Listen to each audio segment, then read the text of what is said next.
Russia నుంచి భారత్కు ప్రస్తుతం అత్యధికంగా చమురు దిగుమతులవుతున్నాయి. అయితే ఈ దిగుమతులు త్వరలో గణనీయంగా తగ్గే అవకాశముందని విశ్లేషకులు చెబుతున్నారు. కానీ దిగుమతులు పూర్తిగా ఆగిపోవని వారు స్పష్టం చేస్తున్నారు. రష్యాకు చెందిన రాస్నెఫ్ట్, లుకోయిల్ వంటి పెద్ద చమురు కంపెనీలపై అమెరికా విధించిన కొత్త ఆంక్షలు నవంబర్ 21 నుంచే అమల్లోకి రావడమే దీనికి ప్రధాన కారణం.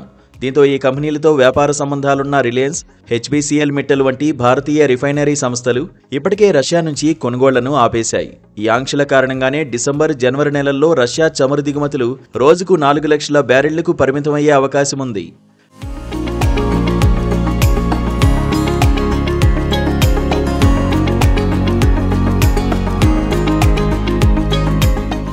నిజానికి 2022 ఫిబ్రవరిలో ఉక్రెయిన్ యుద్ధం మొదలైన తర్వాత అమెరికా, ఐరోపా ఆంక్షల వల్ల రష్యా చమురును తక్కువ ధరకే విక్రయించింది. ఈ రాయితీ ధర భారత్కు బాగా కలిసి వచ్చింది.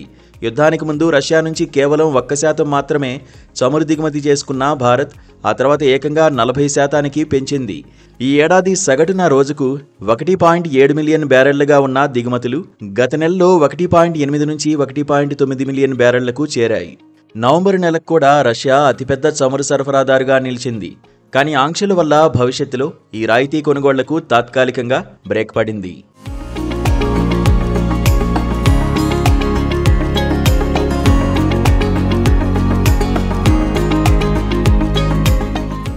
రష్యా నుంచి ముడి చమురు దిగుమతులైనప్పటికీ దేశీయంగా వినియోగించే పెట్రోల్, డీజిల్ ధరలు మాత్రం మారకపోవచ్చని విశ్లేషకులు భావిస్తున్నారు.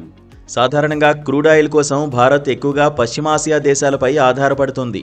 ప్రస్తుతం రష్యా నుంచి దిగుమతులు తగ్గినా భారతీయ రిఫైనరీ కంపెనీలు ఇతర దేశాల నుంచి దిగుమతులను పెంచే అవకాశం ఉంది. కాబట్టి ముడి చమురు సరఫరాలో ఉండే ఈ మార్పుల ప్రభావం సాధారణ వినియోగదారులపై అంటే పెట్రోల్, డీజిల్ ధరలపై పెద్దగా ఉండకపోవచ్చని వారు అంచనా వేస్తున్నారు.